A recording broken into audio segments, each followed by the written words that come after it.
There can be only one podcast, and may it be the Prince of the Universe. Hi, folks. I'm Matt. Matt, let me come back.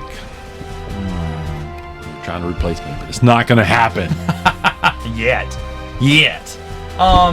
So, let's talk about He-Man. You're a big He-Man fan. I am a big He-Man never fan. was as a kid. But That's because that's what's wrong with you. Let's talk about... I didn't like it because Prince Adam and He-Man were the same person. No one knew just because he had a shirt on. And that makes for some excellent joke telling. Okay, so first off, before we talk about the new series... You do know the origins of Adam. You know, that wasn't the original intent of the character. He was supposed to be just this barbarian guy. DC Comic Books created Adam. When they did that, DC Comics Presents crossover with He-Man and Superman. And then they did So He-Man the cartoon did not was not first. No, they weren't first. Oh! See, I didn't know this. I thought He-Man started off as a cartoon. No. So he's a comic book. Yeah, it was started. The thing is, Was it called Masters of the Universe? And it came out. Yes, and it was coming out. You know, it was just they were advertising the toys and used DC to do it. Okay. They did the DC Comics Presents crossed over with Superman. Then they did another little short story that was tacked inside of a couple different DC comic books. Okay. This was the build-up to the cartoon? No, this is build up to the release of the action figures. Oh, the action figures came out this first. Was like the first commercial. And then they did a 3-issue miniseries.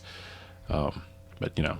Of just He-Man? Of He-Man and Skeletor. What was your first encounter with He-Man? Was it the cartoon? No, my first encounter was the toys.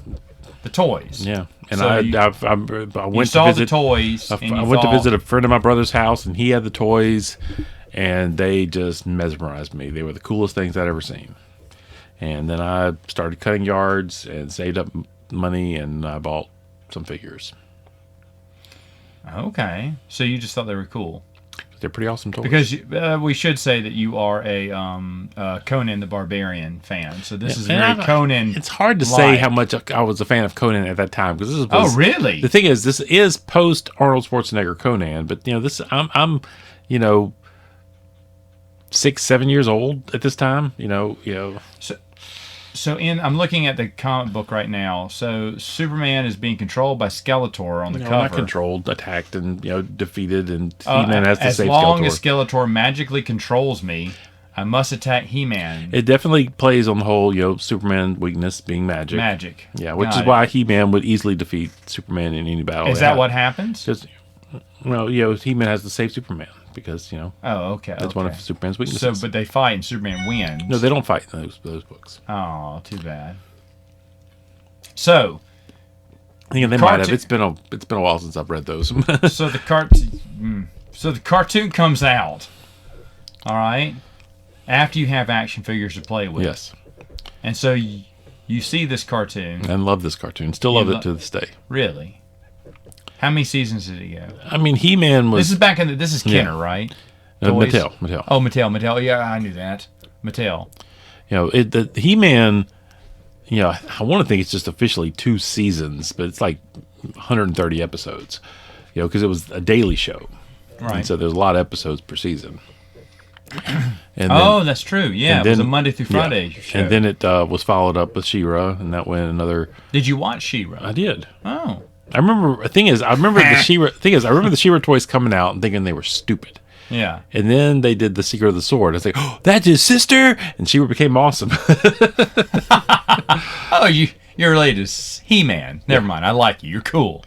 I will say this: if you go look at those old She-Ra toys, they weren't that good. They look like a bunch of trannies. Okay, well there you go. All right, so this is making sense now. I think we just got cooked off for YouTube. The YouTubes. Okay, so She-Ra was the first of that toy line. Good job. Okay, so now, all right. So now, was it just you, or was Wade and Will into it too? Wade, no. Liam was a little bit, but I was really the He-Man fan. Okay, it was just you loving He-Man, everyone else going whatever. Yeah. Okay, so Wade saw himself as G.I. Joe. Will saw himself as Transformers. Oh, okay. All right. Well, that's fine. I know Will's a Transformers fan. Yeah, that's for sure. Okay, so you watch the He-Man show. It goes on for a few seasons. a lot of episodes there. Does it have the original show? It doesn't have an ending. No, I mean every episode is a standalone thing. Yeah, it's just standalone mini adventure. Yeah, there's no. Was there a favorite adventure you remember of the original? No. Okay. Is there a favorite character besides He-Man that you really like Man of War? Or it's hard to Orko say from the show. I mean, as far as just what I played with, Trapjaw was probably that was one a cool of my favorite character. toys. I remember that. He was the interchangeable arm and the movable mouth, and that was just fun. I like cool every looking iteration bad of this guy. character. Yeah. What was there a He-Man toy you wanted but never got? Or play set? My parents stopped. I think we've covered this before, but during the whole satanic scare during the 80s, right? He-Man was kind of involved in that. Okay, and it's probably one of the reasons why it started going away. Well, I guess I don't know, because He-Man himself just looked like Conan the Barbarian in space. I remember being told that not by my parents but by other people, He-Man's for Satanists. The masters of the universe, and only God is the master of the universe. Oh, okay. I was like, oh, come on, people. Even as a small child, I was like, oh, that's dumb. Okay, so your mom said halt on all He-Man, and they didn't say it outright. They just said they stopped giving me He-Man toys for my birthday or for Christmas, and it was when you bought a He-Man toy. I never heard that about He-Man. Yeah, He-Man will get caught up in that. But we couldn't buy any villains in our house. Skeletor was awesome. We could buy Thundercats. We could buy Thundercats, but we couldn't buy the villains. Mom thought the villains were ugly and we couldn't get them. So we couldn't get the villains, but we could. I will say this: there's something about Skeletor and kids. I mean, Henry, my little Henry. Yeah, he's 5 years old. He loves Skeletor. That is his favorite thing in the world. Okay. And they've got the right now they're releasing the Master Universe Origin figures, which are kind of inspired look-wise of the original toys, but kind of updated to where they have movable joints and stuff. And they're a lot of fun. But the thing is, all their parts are removable and interchangeable, so he can take off the arms and the legs and move around pieces, and so he's constantly rearranging the character bodies and armor pieces and weapons. Of course, but it's always Skeletor head. Oh. Skeletor is the man. Yes. Of course, it's got to be. So I actually got to meet Alan Oppenheimer. Yeah. He's a nice guy.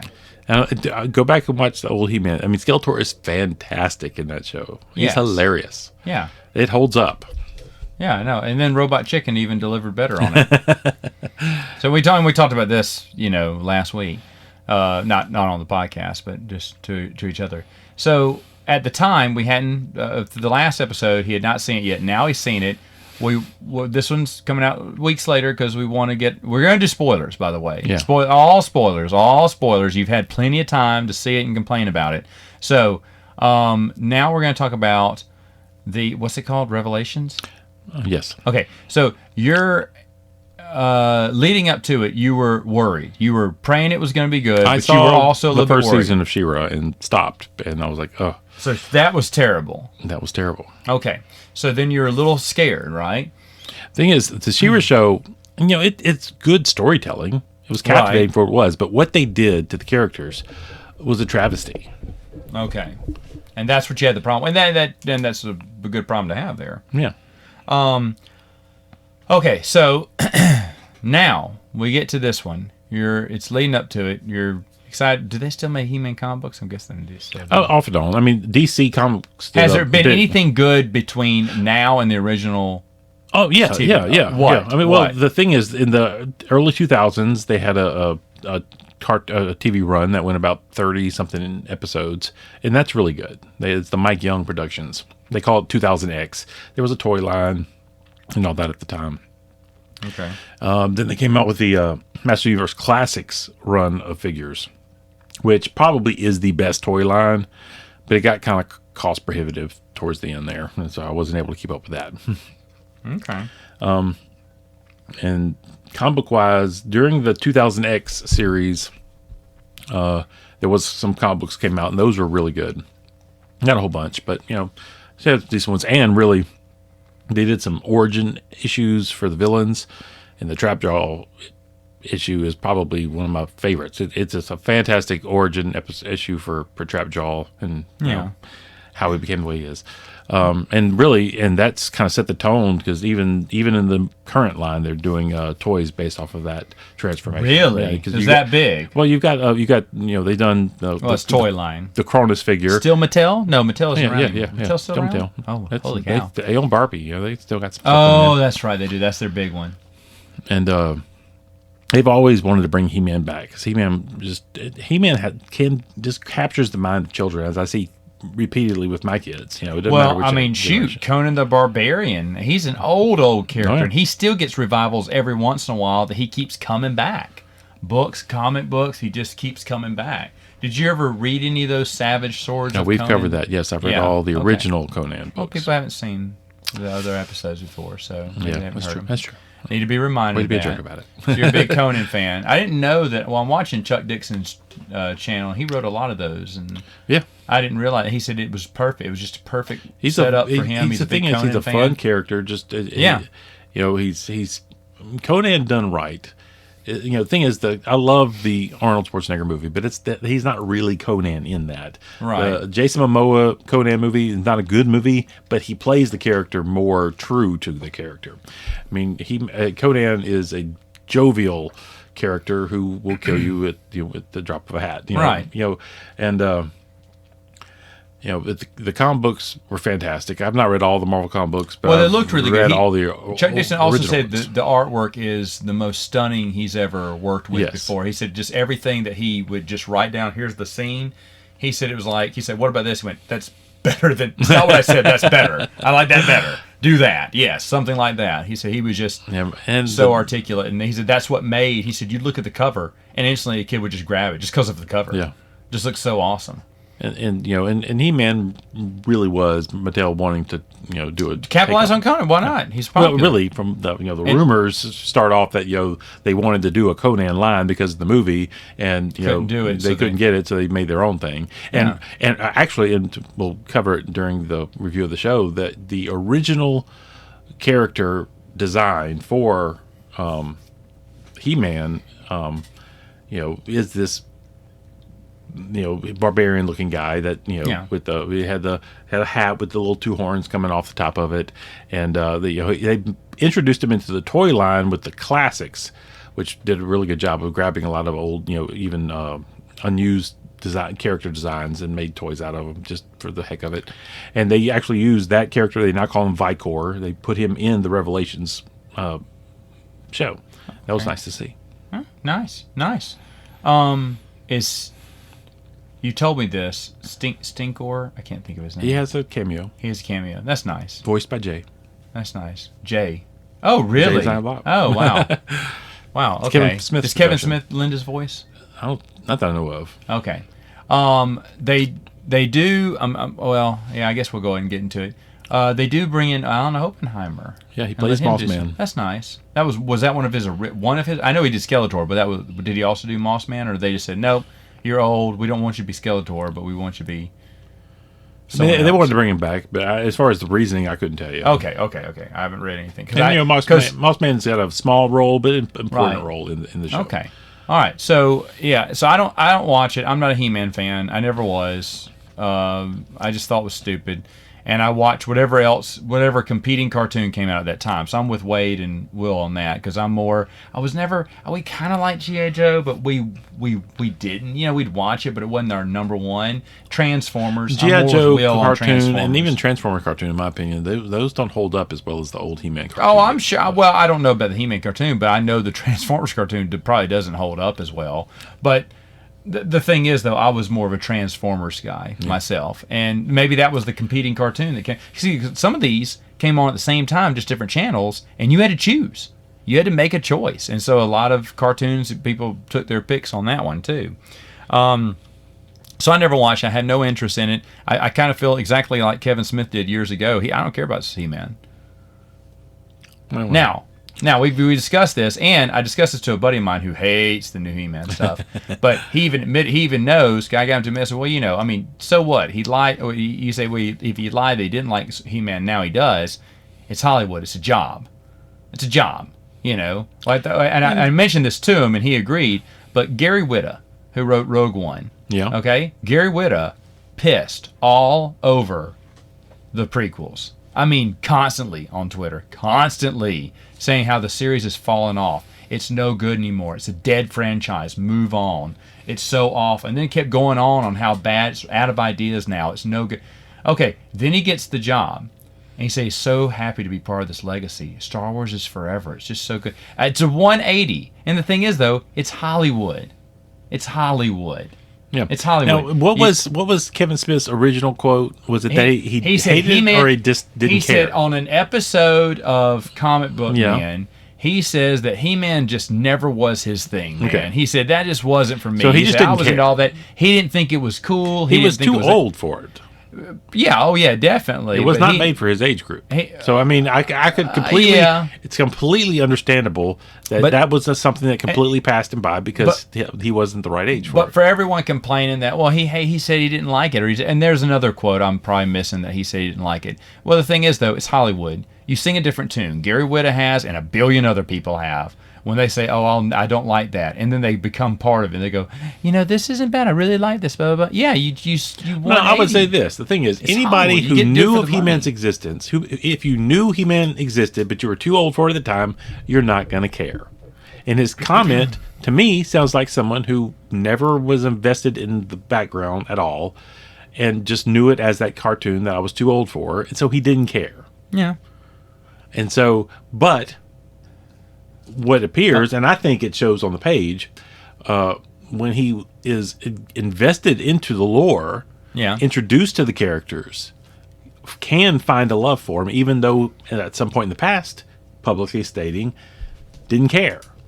Because the thing is, there was a lot of love to the original show, the original lore, the deep lore, past just the cartoon. Yeah. Well, wait, in the series. Well, you're always saying it. You enjoyed this cartoon. I did. You enjoyed this cartoon. Well, I enjoyed the first half of the story. Okay, so tell us what you enjoyed about the first half of the story, and then I'll move on with. I got a few more questions. Okay, go ahead. Now we got it was what 5 episodes. The first episode, just that was a very much into the feel of the original, brought into the modern world. It was you had tons and tons of characters, many characters you've never seen in the show before. Everybody gets the little moments here and there. It's a big battle with Skeletor trying to sneak into the castle, and twist with Adam, and ending with a big reveal. Skeletor, realize, and really going into deep lore of where the power comes from. Skeletor finds where the actual source of the power is. Okay. Located and hidden inside the castle. It's in the restroom, isn't it? Yes. Knew it. All right, keep going. But there's basically this triangle in the middle of the castle, but it's not the triangle. Okay. And so he, tricks He-Man into finally using the sword as it was always intended, and He-Man runs him through into this key slot standing behind him, unlocking. It's awkward. Yeah. Okay. Well, it's essential. And the orb of power comes out. Right. And then Skeletor attacks it, which is going to burst. Then the sorceress freezes time with all of the last remaining bits she has. Yeah. Holding it there to contact He-Man and say, "Hey, this is destroying everything. We got to do something." And he's like, "Okay, I'll call upon the power in this form." He-Man form. He's going to be as He-Man, call upon the power and absorb it all into himself. Oh wow! Which then kills him. Okay. So we got the first episode. He-Man dies at the end. Skeletor, He-Man, both dead. Now I do see a lot of the haters are taking this as a problem because, first off, Mark Hamill, Skeletor, ingenious, fantastic. Really? Oh my goodness, so good. One complaint, not a Kevin Smith hater here. I just need to know that. Because he was looking forward to it. He said he liked most of it. He hated Hamill. Who hated Hamill? It's just my buddy. He liked the show. He said the worst thing about it was Hamill. He said it sounded too much like Joker. Well, that was his only complaint about there are the show. definitely times that but he didn't like him because here's the thing. Alan Oppenheimer played it forever. When you close your ears, you hear Alan. I get that. I know. Because to be honest, out of all the characters, that's probably the most recognizable. Yes. Would that be fair? Oh yeah. And Easy. I think that's what it was. But he even took, because I think Mark Hamill is a great voice actor. But he said no. He said it was just like Joker. But I don't know. What do you think? I mean, at times, definitely. I mean, but at the same time, he brought the fun and the scary at the same time. Okay. Just like he could. That was my Joker. I mean, Joker. He did it with complaint. Joker. He's doing it with Skeletor. It might be the limits of voice acting. I don't know. Maybe so, but he felt like he had one voice to go to, and it was too much like the Joker voice, and that threw him off. And thankfully, I guess Skeletor isn't in it that much either. Well, he just like He-Man. He's basically the first and last episode. Okay, so yeah, but he said that was a big distractor for him. I was like, oh really? No, that was his only complaint. I liked it. I thought because he liked the cartoon too, but he just hated the voice of Skeletor. That's what he told me. The thing is, so I mean that's fine. I can't think of somebody who could have done it better while still holding Oppenheimer's. I'm guessing he just didn't have the range anymore, or I don't know. But either way, that was just his one complaint. I wanted to ask you if you felt the same way, because he liked it as well. He liked it as well. So keep going, yeah. So what all? Because you hear this complaint. We'll go ahead and address this one too. That he lied, right? Kevin Smith lied. I don't care about the lie. Okay. And here's the thing: everyone lies. Everyone. What's his name? J.J. Abrams. Star Trek: Into Darkness. They found out it was about Khan. Yes, they're going to lie. No, it's not. No, it's not. Yes, it was. Yes, you big liar. But the thing is, though, the secret got out. He's trying to hold the secret they wanted to hold on to the secret, so they have to lie. They have to lie. But I mean, and yes, they might be contracted. But he's doubling down on his lie now. He should just drop it. The thing is, when they attacked JJ on doing that for Into Darkness, he just ignored it. Yeah, of course, because he's like, yeah. Well, I had to say so. I couldn't say you're right. You spoiled the whole movie. He probably could have gotten sued if he would have. And I agree with this. Kevin Smith should have just dropped it and moved on. Yeah. But I will say, the doubling down is ridiculous. I agree with that. But that he lied, it's you see this happen all the time. Thing is, once the lie is revealed after the fact, after the release, then you just steer into it and say, smile. Hey, you say, hey, what do you expect me to do? I can't give you the ending. I can't tell you what the story is going to be about it specifically. Yeah. You guessed, right? Yes. I can't say you're right. And Star Trek fans were pissed. They were pissed. But JJ just moved on. He's like, Kevin Smith's problem was defending. But he can't let it go. He wants to twist the truth. And that part, yes, that's stupid. But I'm not going to judge the show on that. But no, you shouldn't judge the show on that. But I'm just saying the whole fact that if he lied and that's what you're mad about, I understand why he did. That's Hollywood trying to cover. He's just trying to cover a story arc. I'm more annoyed. They want you to be shocked. The way he acted after the fact. That's more annoying. Because they want you to be shocked at the first episode when He-Man dies. That's what they want you to be shocked at. Well, of course, obviously, if this rumor's out, then people can put two and two together. So you have to nip in the bud. You have to lie. But then what he's doing is like, well, I didn't necessarily lie. Oh, come on now. All right, come on now. That part, fine. He's a Star Wars fan. He just say from a certain point of view, and then leave it at that. Then again, I'm agreeing with you that you shouldn't judge a cartoon on that. So what all did you like about this cartoon? What else? No, you told me one. Can I mention it? Okay. You told me one that they harken back to one episode in the old series where his mom. Well, that was a big reveal towards the end, yeah. But there's a lot of little Easter egg nuggets. They're nods to the original. Yeah, the thing is, nobody can say that Kevin Smith doesn't like He-Man today by what he put into this show. And it is full of little minor things that either he got writers that love the show or he grew an appreciation for it. And he dug deep and found every little nugget he could pull from it. I mean, like, after, the second episode when, He-Man's dead, and, Man-at-Arms, he goes before the king and queen, Adam's parents, and to let them know that the great warrior He-Man has died in the battle with Skeletor. Okay. And Queen Marlena, she freaks out because she knows. And my first thought was, okay, she knows that that's Adam by the way she's acting. And then I just had this flashback to my childhood. It's like, yes, there was that one episode. And then of course I went and looked up on YouTube and saw the clip. It's like there's this one passing line where He-Man confronts his mom towards the end of the episode. It's like, Mom, why did you untie me? when we were all captured by Skeletor, and he's like, well, because you're my son. I'm like, yeah, but Mom, but well, why me? Why not somebody that could do something? It was like, because I knew that you could do what needed to be done. It's like, but Mom, I mean, I'm just me. It's just like, well, you're my son. I knew you could handle it, and I'm always proud of you. I've always been proud of you. They always have this thing where Dad's always disappointed and that he, is always lazy and running off and running away. But the mom knows that he's there because he always knows her son. Now, Mother always knows her son is how she ended it, and kind of cut him off as he kept questioning her. Yeah, and you like that. You like those nods to the thing. That was just you remember this cartoon well. Because I would have forgotten something like that. Well, the thing is, I've watched them. I've not watched them all repeatedly through the years, but I've, probably been 20 years since I've watched them all at some point. Part of me is like shocked that I remember that little detail. But I did see them. Who knows how many dozens of times as a kid? Because I watched them new. I watched the repeats. I watched it. If it was on, I was watching it when I was a kid. Yeah. And so I had a good baseline of memory. And then, of course, well, okay, I guess we can go into some of the complaints people have of being, Teela-centered show, which definitely focuses on her in the middle episodes, 2, 3, and 4, or kind of the Evelyn Teela road show, which I would say I'm not complaining. First off, Evelyn, I think her name's Laura Headley. She was Cersei from Game of Thrones. Okay. And she was fantastic as Evelyn.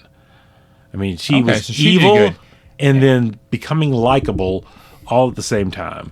Because the thing is, she joined up with the sorceress and then recruited Teela in to come help them because magic is dying. She's magic. And her biggest fear is losing the core of what she is. And Teela is Sarah Michelle Gellar? Yes. Okay. And so, Evelyn, she doesn't have Skeletor anymore, and she's losing magic. She's willing to do whatever it takes, team up with the good guys, whatever. Okay. She wants to bring magic back into the world because it's been slowly dying, and however long. Yeah, the magic's dead. Yeah. Lennon's gone. I mean, He-Man's gone. Yeah. Yeah. So and, then we get she can't make music without Skeletor. Which is kind of funny, because there's every time you say Evelyn, I still think of Robot Chicken. Evelyn. I thought it was Evelyn. That's such a great. That's probably non-Star Wars one of my favorite bits. Yeah, and they even have. I think I'm almost positive it was a callback to that Robot Chicken joke in the show because Evelyn and Orko are kind of having a moment, and Orko's telling his childhood story of where his name comes from. Yeah, and he looked at her and he's like, I got something to ask you. And she was like, they didn't name me Evil. They didn't name me Evil. That's great. That's great. Love it. So you would suggest that He-Man fans watch this. Truly watch this. Truly watch it. Just ignore all the Kevin Smith crap. Thing is, everybody that was complaining before it came out, before they saw it, they're all the same ones complaining about it now. Okay. I cannot trust your opinion because you wanted to hate it. Okay. All right. So they came in there with... I was scared I was going to hate it, but I wanted to like it. Right. I went in and I was like, there's a lot of good here. Is it the greatest thing ever? No. But it is really good. So you're looking... Okay, I look forward to the second half. I mean, that comes out later on this year, right? Kevin Smith is saying, I don't know the dates on it. Oh, okay. Supposedly later this year. Kevin Smith is saying they're actually wrapping it up now. They're still doing some work on it, but pretty much done. And it's going to complete the story. And the thing is, if it turns out that the second half is just Evelyn and Teela, I might be disappointed. But everything's pointing towards the ultimate battle between Skeletor and He-Man, which I've seen versions of that. DC Comic Book had a really good run of comic books in the last 5-6 years or so. That was really well done. Mm-hmm. And it showed the final battle between He-Man and Skeletor. But right. I do look forward to seeing this show. I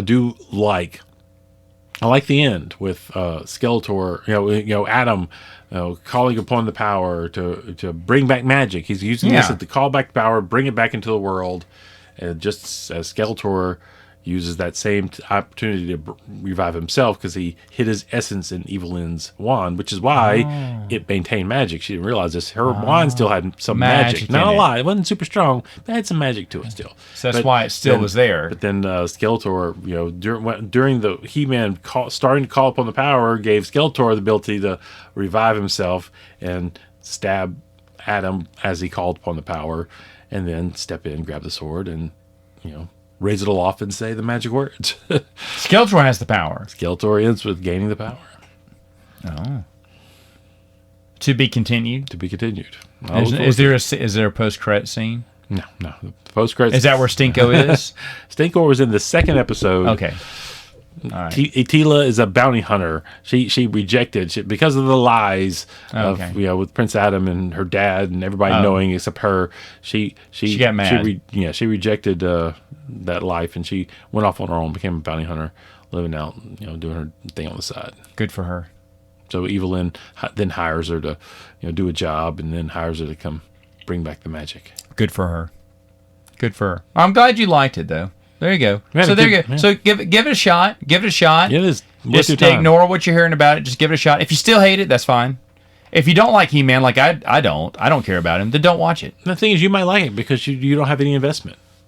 You can judge it for what it is. I still don't like He-Man. So, there's no He-Man. No, you don't know. It doesn't You're matter. like I don't even Kevin like Smith. that world. You're like the Lion Kevin Smith. You don't know it. You don't understand it. You've never opened it and seen the magic that it is. Yeah.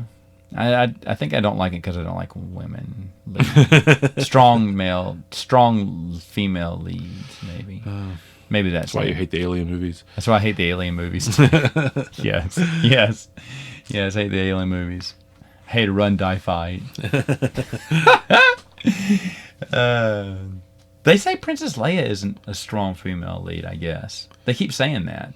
Like, Rey was the first strong female lead Star Wars had. I'm thinking, did you not see Princess Leia choke out Jabba? They probably didn't. With her own chain? That was great. They probably didn't. They probably didn't see that. No.